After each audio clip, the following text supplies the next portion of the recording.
Se danes še kdo spomni Liste Zorana Jankovića, stranke Mira Cerarja, stranke Marjana Šarca, stranke Alenke Bratušek. Pa še nekaj jih je, pa vas ne bom pa s tem potrudil. To so pač stranke enodnevnice, enomandatnice narejene za to, da se nekako okoli prinese tiste volivce, ki so prej volili za en obraz, pa so pol seveda nad tem razočaran, pa se jim da neko tolažilno mrežo, češ, ne.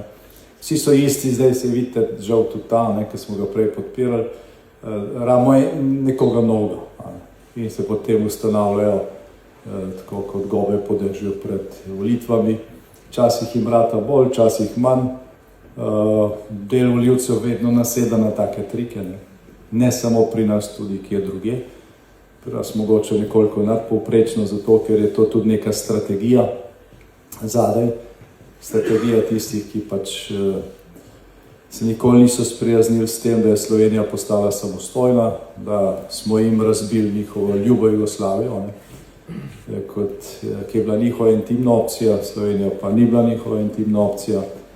In zaradi tega se pač skušajo tako ali drugače grupirati okrog nekih idej, ki so že zdavnaj na smetišču zgodovine.